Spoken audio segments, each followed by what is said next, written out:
This e-content has been developed for undergraduates under the aegis of Director Higher Education, Haryana. Today we will study about kitchen spaces and it is for the subject of institutional food management. I am Asha, Assistant Professor, Department of Home Science, GCW Rohtak. Kitchen spaces comes under the head organization of spaces. In this video we will study about kitchen spaces, and in the next video we will cover the storage spaces and the service areas. Now we will discuss the objectives behind this study. Objectives: we will study this topic with the objective of imparting knowledge about the organization of spaces in kitchen, to understand the placement of equipment and tools to increase the work efficiency, to learn how to minimize losses while increasing production and output in the institutional kitchens. Kitchen spaces. Now first we come to know like what kitchen is.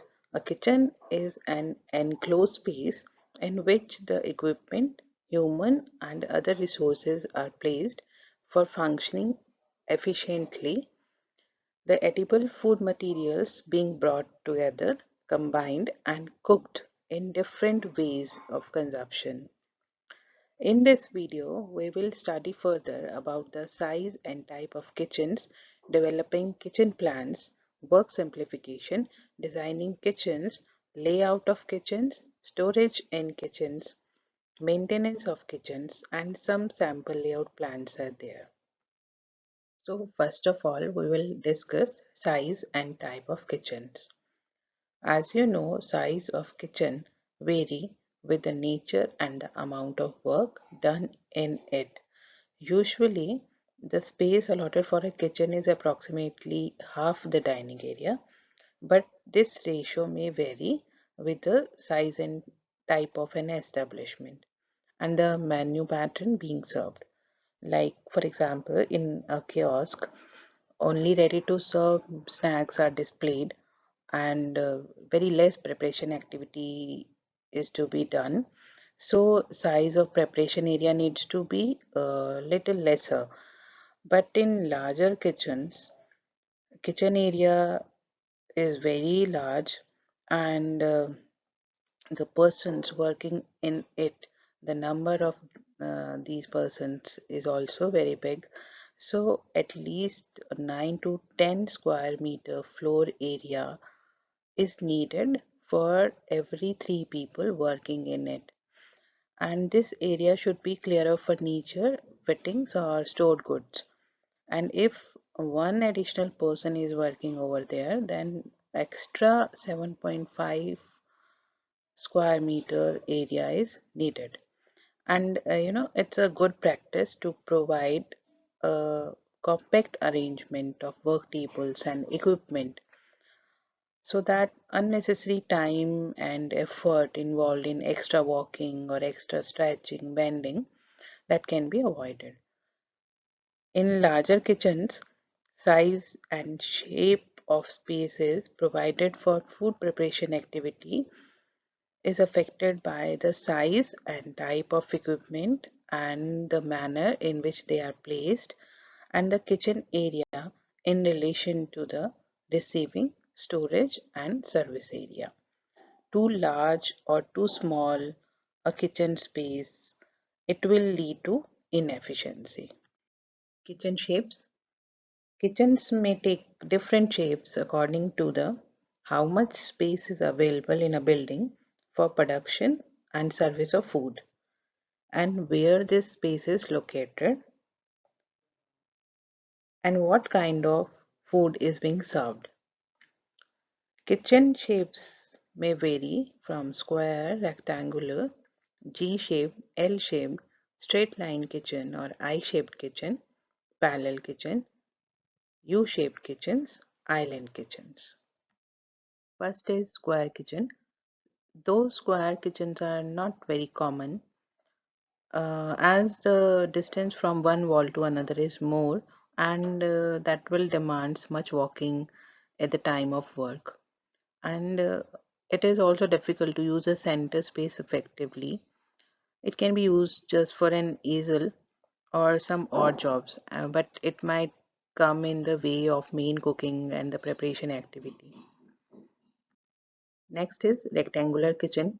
Rectangular kitchens are a common shape in catering establishment and even homes also. And it is used where a lot of activity can be undertaken for most of the day. In larger establishments, various types of menus are served, so more spaces are required. There, rectangular kitchens prove very useful. Ample examples we can see of this rectangular type kitchens in the hospitals, large restaurants, and the central kitchens. U-shaped kitchens. This U-shape can be arranged in square or rectangular shape of kitchens. Here, that work center that will be in U-shape, and this U-shaped kitchens are most efficient type, being compact and step saving.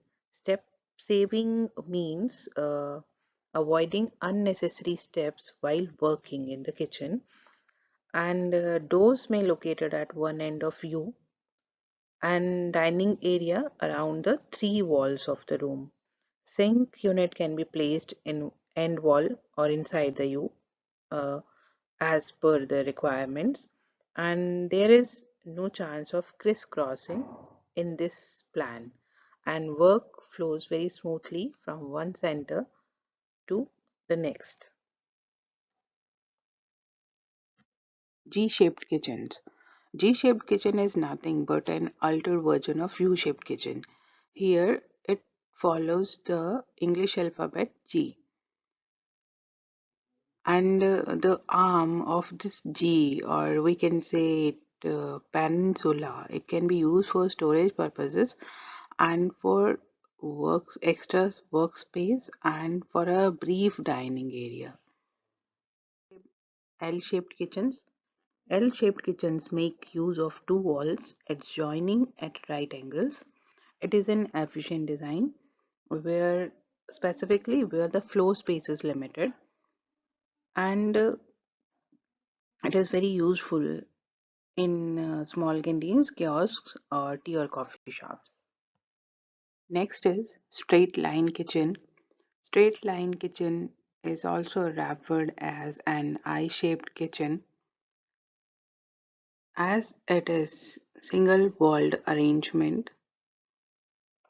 It is very common in small kiosks, tea or coffee shops, or in mobile vending units. Parallel kitchen. In parallel kitchens, two opposite side of walls are used for workspaces, and the center space can be act as an easel, and a person can move very comfortably during the peak hours. We can see such type of kitchen in cafeterias.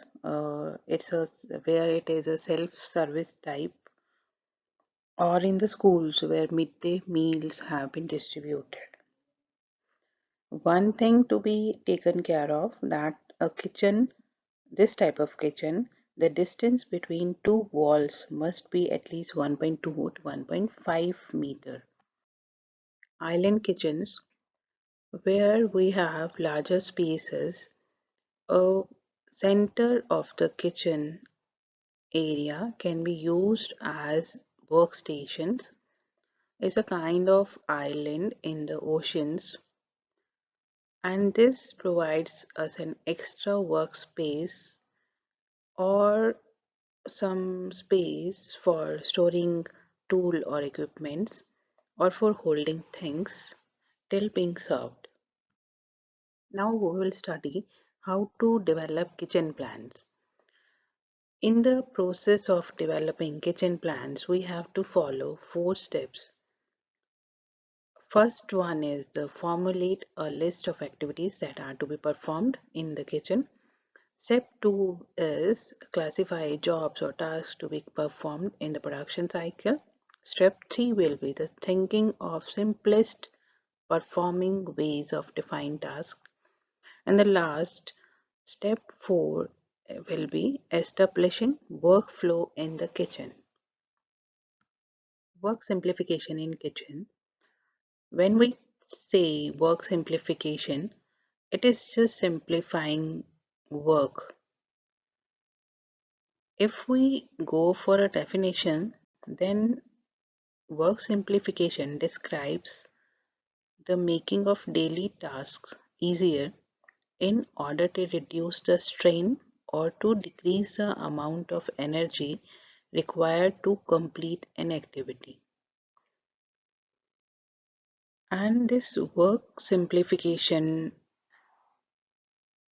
requires the consideration of few aspects such as work area, workers' area of reach, workspace, equipment, materials and supplies, and movement at work. These five aspects work together and proceeds us to the way of simplifying work at kitchen so as to minimize our inputs and maximize our output without getting tired in the work area. Now we will discuss the first aspect, work area. Work area refers to the area of the work surface, its height from the floor, and the location of equipment and materials to be used on the work surfaces. An appropriate height of work areas increase the work efficiency of workers. Like if a person or a worker performing in a standing position, then the height of the work surface from the floor should be just below the waistline so that he or she doesn't need to bend at the waistline or at the hip area while performing that task. And if the surface is too low, like backache and the general discomfort will cause the undue muscular strain and fatigue. When a person is working while in the seated position, then there should be no unnecessary straining or stretching of the neck muscles, and feet must be rest flat on the floor, and an erect posture should be maintained. Work heights can be different, like for kitchen, in the kitchen area, a sink unit top or the gas stove area, it could be at different heights. So as to work efficiently, when we plan work areas in an efficient manner, then it doesn't only provide physical comfort, but also it contributes towards a sense of psychological and social well-being within the work environment. This diagram is about the comfortable working heights. A person who is standing, the stored goods are in the normal and the maximum reach zone. The next person who is mixing something in the bowl, this work height is such that there is no need of bending at the waistline. Next worker who is washing the utensils in the kitchen, he is standing also almost straight and there is no bending at the waistline. Similarly, a person working at the different height who is kneading the dough and there is no bending at the waistline. Next person who is performing a task in the seated position, his feet is lying flat on the surface and there is his posture is erect. The next one is the person while standing, he can see out of the windowsill for supervision, and this is the maximum height of windowsill. Another aspect is workers' area of reach. The body and reach characteristics of people directly influence the designing of areas. The area of the work surface is determined by the area of reach of the average worker.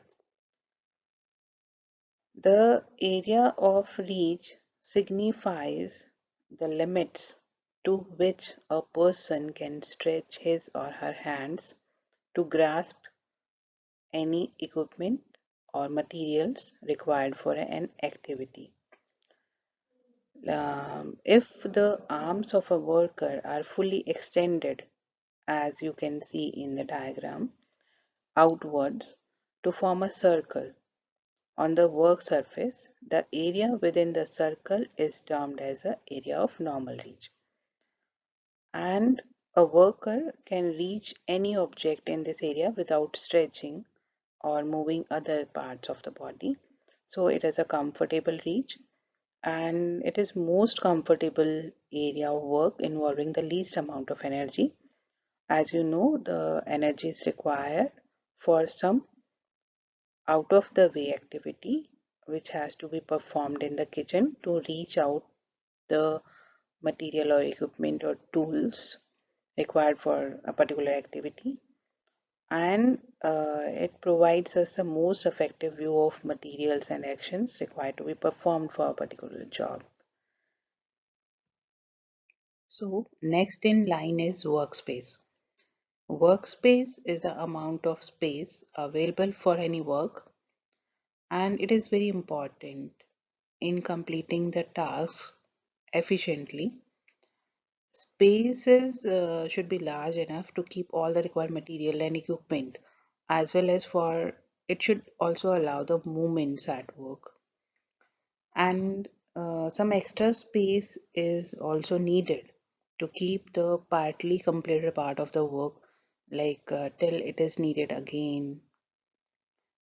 And if the space is not sufficient, then it will lead, like it will involve some extra movement in when we try to go somewhere else and put that partly completed work, or if we go to keep those used or unused equipment uh, that may come into use after a time period, that will involve the unnecessary extra movements.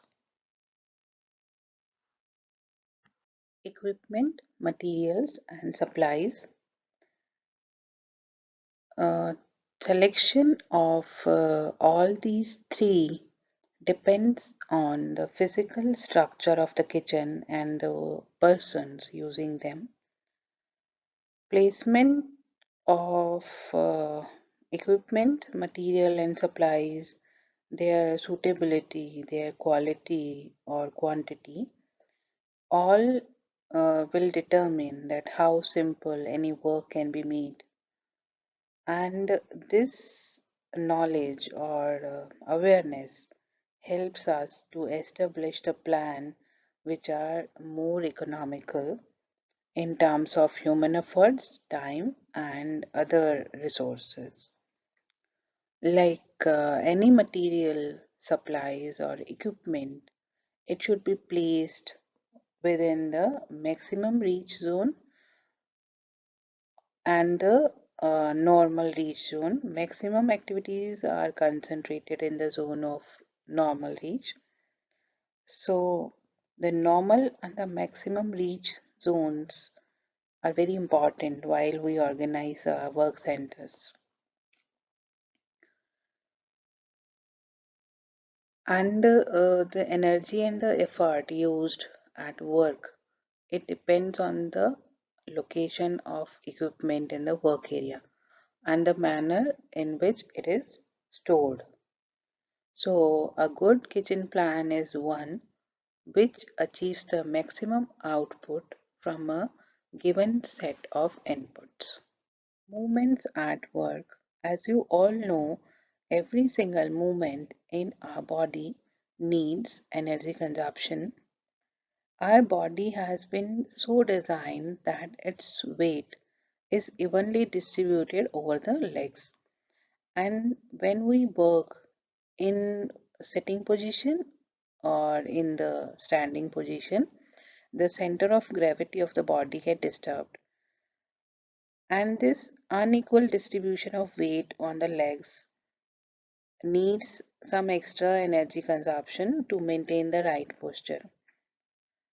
And if this balance get disturbed, consistently get disturbed for over a period of time while working some activity, our muscles get tired and fatigue sets in. So, we should adopt a correct posture so that to enhance the comfort and to conserve the energy. And one more thing to know is that, like, our large muscles are situated at that point in body which are meant to take up the maximum strain. So we should use the larger muscles uh, instead of smaller muscles so as to minimize the strain on smaller muscles. And developing the art of muscle coordination to perform tasks with a tireless rhythm, it requires some conscious effort. But when this conscious effort sets in our mind, we will uh, come into a habit of not getting tired at work. This diagram gives us an idea about the journal movements in the kitchen. As you can see in the diagram, a worker has to rush to the stove top, to work surfaces, or to cupboards, to the fridge, or to the drawers, to the towels, or to the shelf area from the washing and rinsing area. So, all these movements require a big chunk of energy. Now we will study designing of kitchens. Location, structural details, kitchen layouts, storage in kitchens, or maintenance of kitchens are the few features that need due attention while we design our kitchens.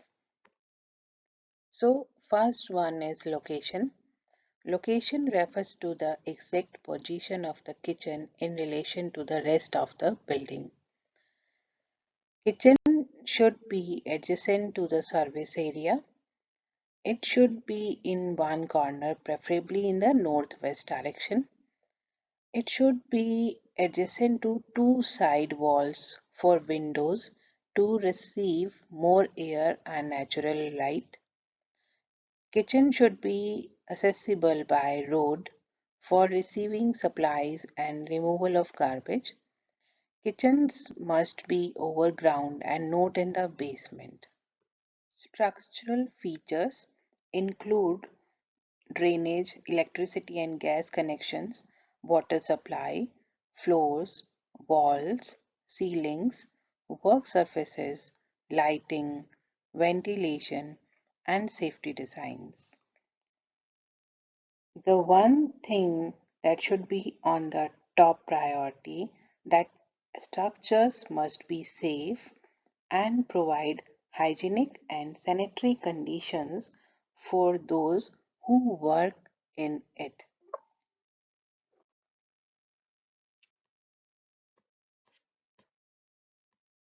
Drainage. Efficiency of drainage system determines the hygiene and sanitation of the kitchen environment. In the kitchens, fat get collected into the drains and flow is not possible through them. And this poor drainage that leads to contamination of food and it may have dire consequences. So all kitchens should be fitted with the grease traps on all the drainage inlets so as to prevent the backflow or the blockage. And in catering establishments, drain should be at least 10 to 15 centimeter in diameter. Electricity and gas connections. A list of equipment to be used at each work center and the exact amount of work done is known. It will help us in formulating the number of gases and electricity connections. This will prevent the loose wiring or the areas that can cause hazards. All pipeline arrangements or wirings should preferably be concealed in the walls or floorings or ceilings. If any unconcealed section is there, it must be properly insulated and earthed. And it is very wise to make provisions for more than one type of fuel in a kitchen to cope with the failures and shortages. A metered pipeline gas supply is found to be very helpful in avoiding the untimely hassles. Water supply. In large kitchens, provision for both hot and cold running water is necessary, and these arrangements should be made at structural stages. All, though in a smaller kitchen, just a simple one single geyser is sufficient. All water supply into the kitchens must be from the purified sources. Non-purified sources may be used only to wash out the swell beans. And overhead water pipes should be avoided as they collect dirt and cause the water of condensation to drop onto the work surfaces. And all pipes should preferably be concealed. And if there is some storage tank is necessary in some areas, then they should be covered and easy to clean, and we should clean them time to time.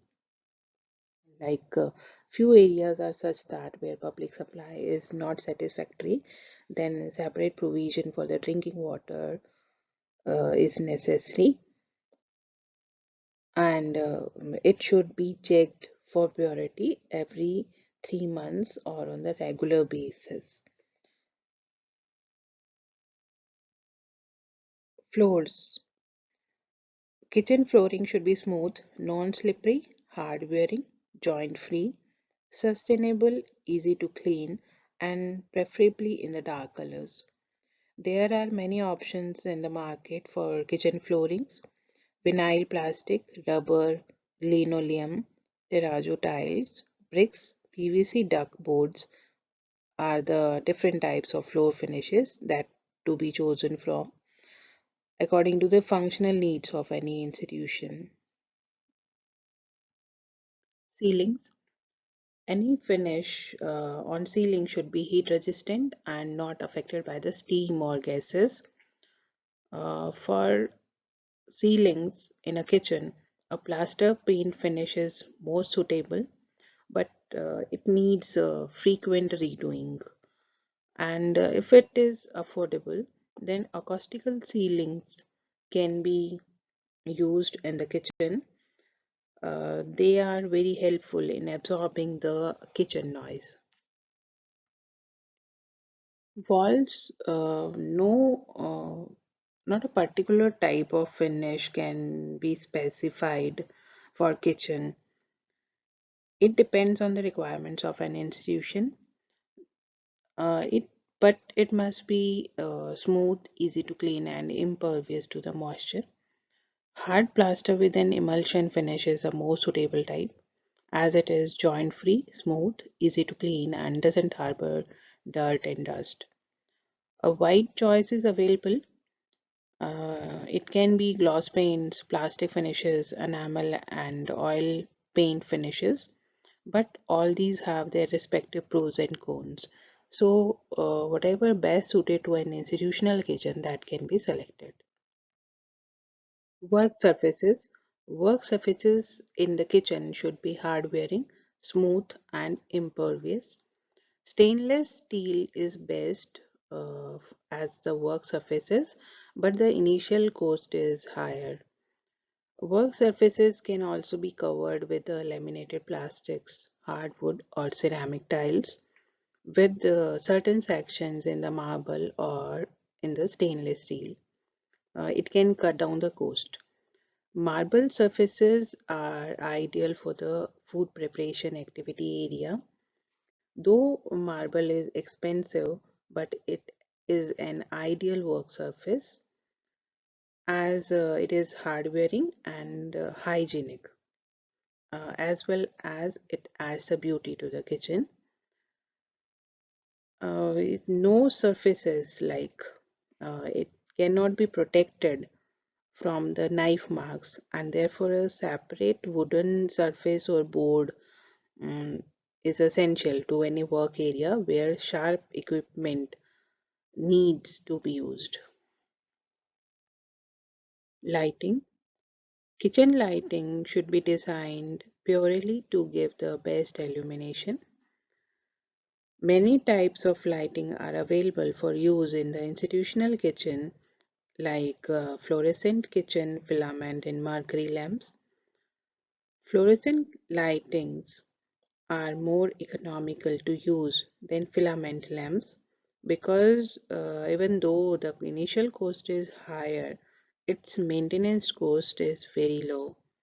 Fluorescent lighting lasts almost 6 times as much as a filament light, and it gives 3 to 6 times more illumination for the same electricity consumption.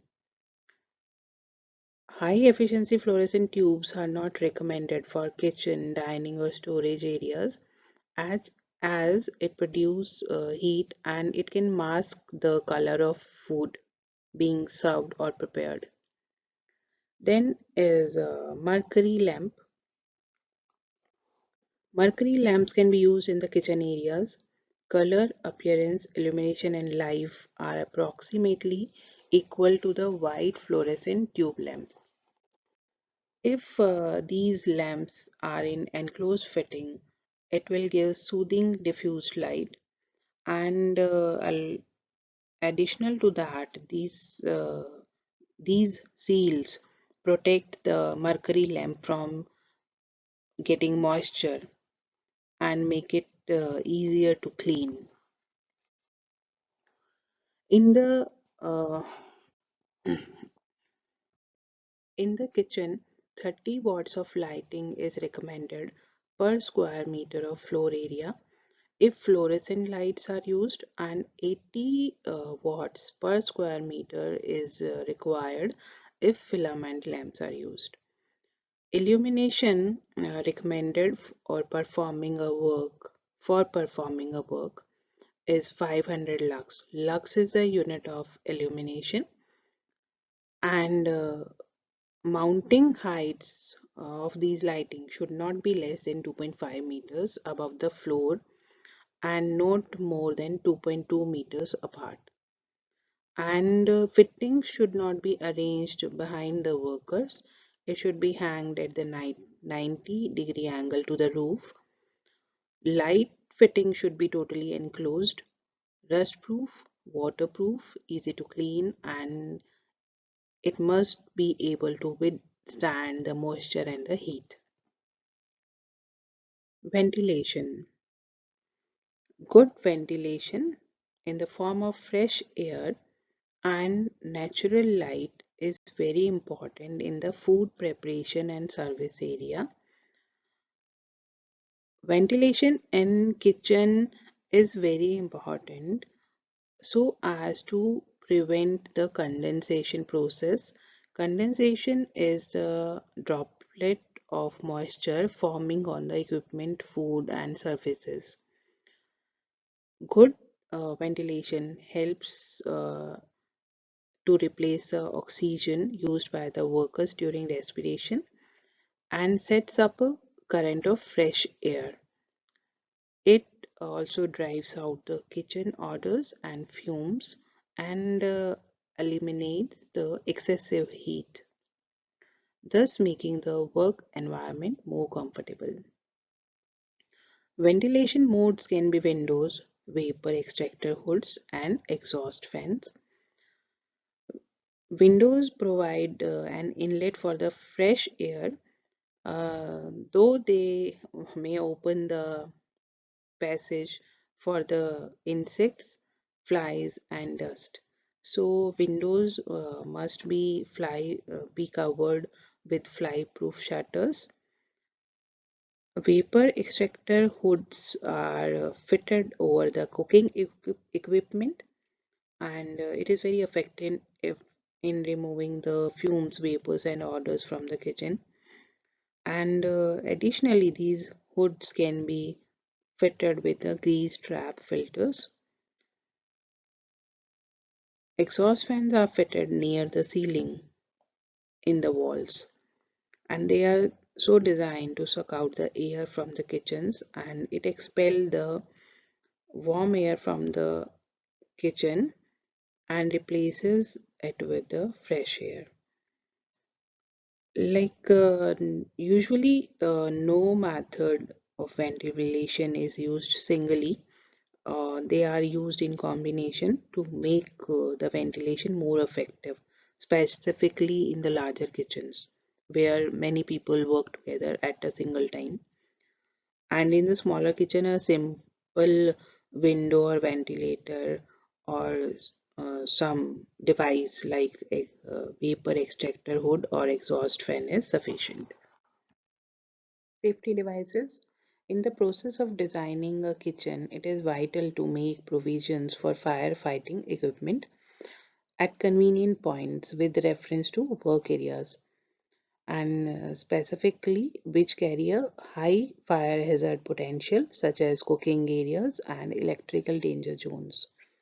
So, convenient point here means like firefighting equipment can be located by every passerby. Addition to that, fire blankets, sand pails, safety catches, alarms, gas indicators are some other useful safety devices. Now we will study layout of kitchens. Layout term means the positioning of work centers and their arrangement with respect to the equipment and necessary services like drainage, water, and fuel supply in the kitchen. Planning kitchen layouts require knowledge and expertise in four different areas. First is management or administration of kitchen. Here, when we talk about the management or administration, a manager need not to be a food specialist, but he must possess the ability to view the kitchen in terms of its functional ability or functional efficiency. He must have the expertise to identify the resources and restraints while making the policy or taking other strategic decisions. Next is operation. Expert in this field must be to have the quality to present the essential data accurately, completely, and in an easily understandable manner. And it's good if he has to be a food specialist because he has to approve the plans in the end on behalf of the users. So next is architecture. Architecture is the expertise of an architect, and it is very vital while planning any layout because it is only architect who translate the requirements of the food service manager into plan drawings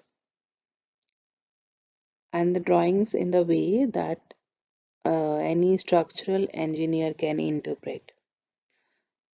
Next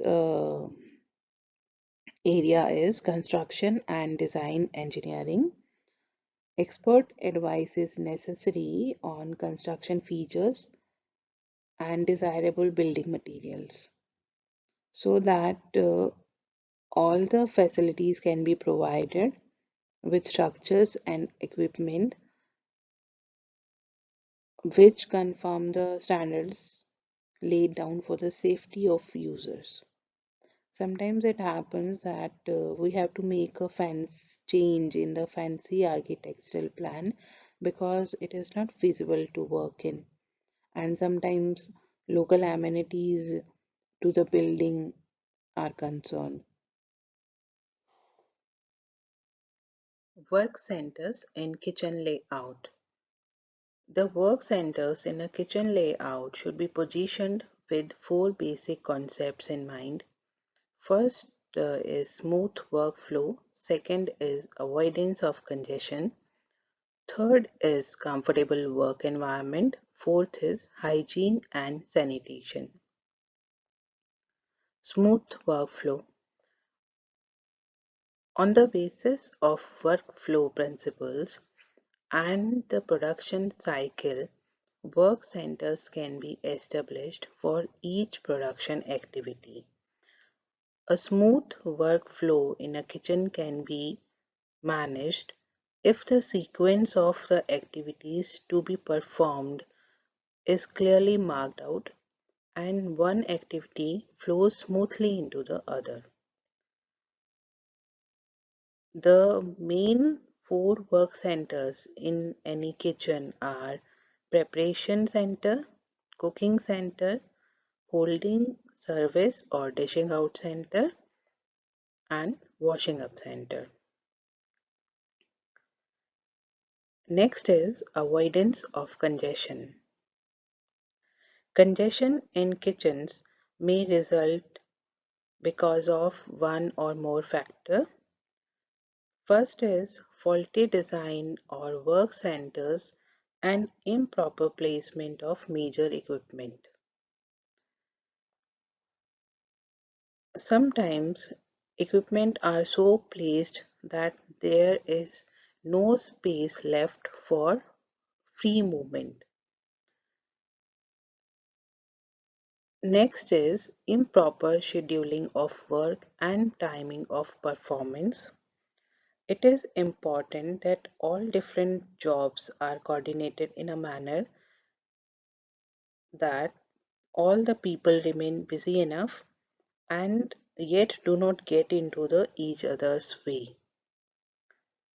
Sometimes it also happens that overutilization of a certain equipment or certain component leads to the congestion.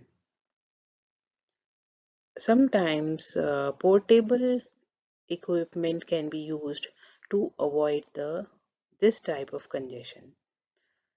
Frustrated workforce or unnecessary people visiting the kitchen staff may also become a big reason towards the congestion at the workplaces. Then the supervisor have to raise the morale of the workforce and creating an environment where every person become happy to work in. Next comes to a comfortable work environment. As you know, comfort is one of the basic needs of every person and especially for the workers in the kitchen. There are many factors which enhance our output by lowering the fatigue. These factors are temperature and humidity of the environment, structural features, safety, relationship of people at workplace. They contribute towards comfortable working conditions. It's not about only physical comfort, there should be emotional and social harmonious environment should be created.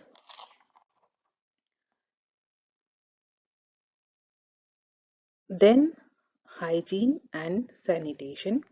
Good hygiene and sanitation will go a long way in safeguarding the health of people working in those spaces as well as that of the customers. Work triangles. The work triangle is a guideline of kitchen design which helps planning out efficient kitchen workspaces with minimum traffic lanes or clear traffic lanes. This work triangle is also called kitchen triangle or referred as golden triangle rule. Here, an imaginary triangle connects the cooktop, sink, and the refrigerator. These work triangles are used to determine the efficient kitchen layouts except in the straight line kitchen. As you can see in the diagram, I-shaped kitchen or straight line kitchen are single walled kitchens. Here it is not possible to create a triangle. While in the parallel kitchen, L-shaped kitchen, U-shaped kitchen, G-shaped kitchen, or in the island kitchen, a comfortable triangle can be imagined. Storage in kitchens. It is necessary to provide the storage facilities at each working center in the kitchen for keeping small equipment, utensils, crockery, cutlery, or daily use food ingredients, pots, pans, ladles, kitchen clothes, uh, knives, etc. The storage provided can be in the form of built-in cupboards or covered bins, and each initiative is necessary to maximize the use of spaces. Each and every space should be used in the kitchen. Whatever design of the storage is, all foods in stores should be covered to protect it against dust, fumes, and insects. Maintenance of kitchens. For any catering establishment, a regular schedule for kitchen maintenance is essential, and it needs to be followed strictly under the supervisor. This a sample maintenance schedule is given here. In this table, we can see the area of activity and the maintenance schedule. Area of activity can be the maintenance of drainage, floors, walls, ceilings, work surfaces, windows and doors, lights, fans, and other fittings, and equipment. And maintenance schedule for these ac activities require some to-do list. For drainage, it is like grease traps should be properly emptied and cleaned. Floor should be washed and mopped dry daily. Walls above the sink and basins should be washed daily. Ceilings should be cleaned and corners should be cleaned. Webs should be removed.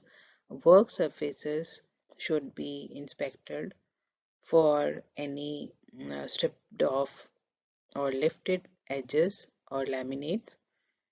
Windows and doors must dust daily and wet cleaning can be done twice a week.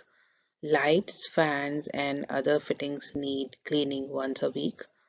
And equipment, if they are heavy, then twice a week. And if they are light and movable, we can clean them daily. This is a sample layout plan of a restaurant. Here we can see that kitchen is adjacent to the service area And in the kitchen area, different work centers has been allocated for preparation center, for cooking centers with burners on convections, and in the center island type of work center has been created, which can be used for preparation center and for holding centers. In the center, a fridge is there and dish rack has been placed.